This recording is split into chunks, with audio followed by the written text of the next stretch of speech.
Hello everyone and welcome to the Ticker.com's news channel on YouTube. On this channel, we review stock markets and discuss financial news, market trends, and economic data from Wall Street to Global Street. So let's get started.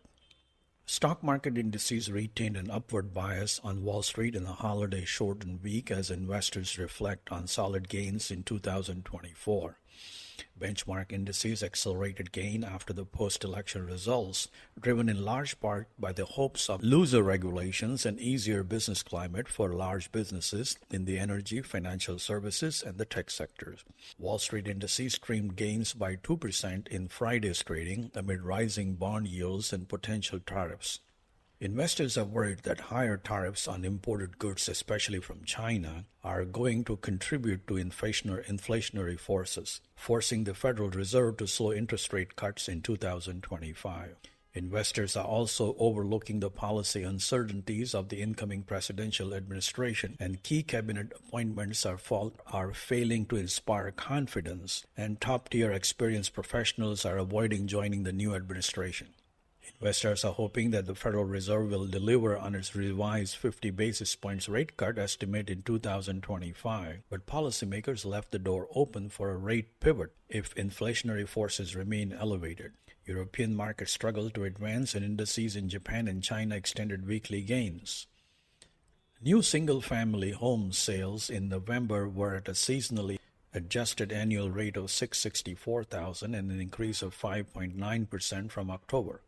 New home sales rose from the revised October rate of 627,000 and jumped 8.7% from a year-ago rate of 611,000.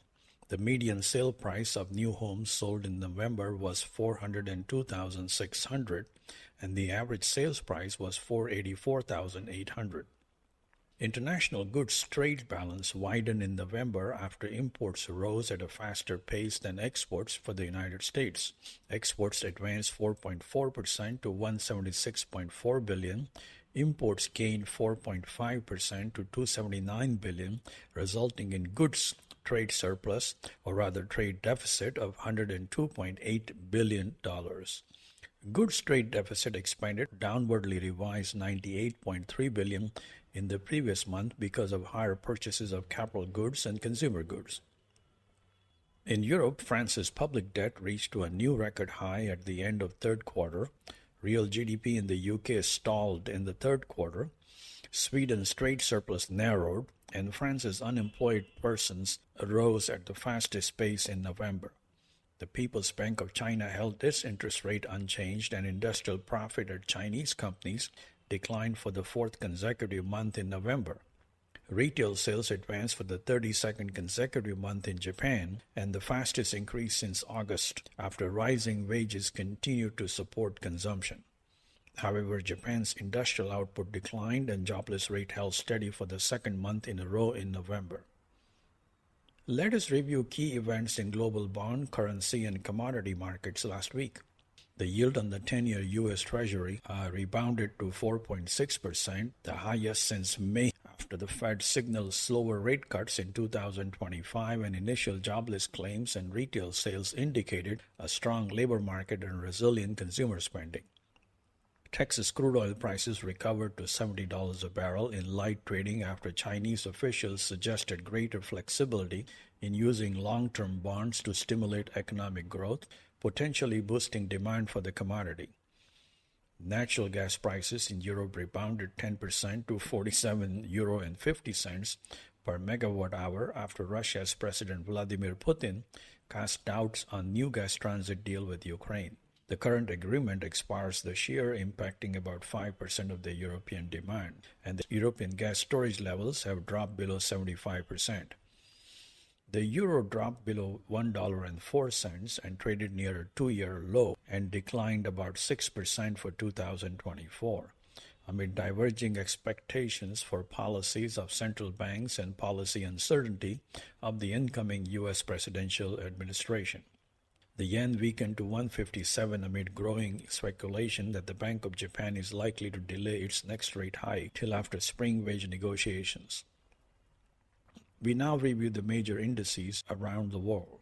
The S&P 500 index and the Nasdaq Composite closed higher amid continued optimism about artificial intelligence-linked stocks, post-election euphoria, and rate cut expectations in the approaching year. European markets closed mixed amid rate expectations tempered by ongoing geopolitical tensions, a weakening economic backdrop, and political turmoil in Germany and France.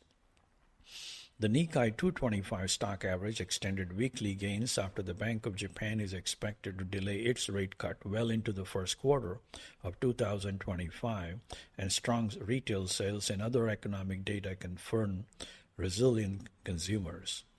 Hong Kong and China indices rebounded in the hopes of policymakers clarifying plans for fiscal stimulus implementation. Indian market indices edged lower despite the finance ministry estimating economic growth to rebound in the second half to drive the annual rate to 6.5%, and Reserve Bank of India said profits at banks rose to a 13-year high in fiscal 2024. We now shift our attention to movers and key deal makers this week. J-Front Retailing soared 9% after the department store chain in Japan reported strong quarterly results in the 9-month period ending in September. Japan Airlines confirmed cyber attack early Thursday, disrupting its internal and external systems. Honda Motor and Nissan Motor companies confirmed in a press conference the start of the preliminary merger talks that are likely to involve Mitsubishi Motor as well. Renault is likely to sell its minority voting stake of 15% in Nissan Motor in the event two Japanese automakers agree to merge to form the third largest automaker in the world, with sales of 7.5 million vehicles. Xerox advanced 9% after the company announced the purchase of printer maker Lexmark for $1.5 billion, and the company said it plans to finance this purchase in part by trimming its dividend by half. Swisscom's acquisition of Vodafone Italia was approved by the Antitrust Regulatory and Industry Ministry of Italy. In the week ahead, investors are looking forward to the release of U.S. manufacturing survey, home price indices, and mortgage rate data. In Europe, Spain is set to release updates on international tourist arrival, inflation rates, and car sales. Germany is set to release its jobless rates, and the UK is scheduled to release its home price index. In Asia, India is scheduled to release its industrial output update, external debt data, bank loan growth, and deposit growth. You can review daily U.S. and global financial market news, stock movers, earnings releases, SEC filings, and economic updates on ticker.com and 123jump.com. You can find the latest financial books on Rodera.com, keep up with financial industry events on eventsinamerica.com, review ETF and mutual fund performance and in-depth profiles on tickerfunds.com, and review market updates and stock movers in India on niveshak.in. That is all for today, and we will see you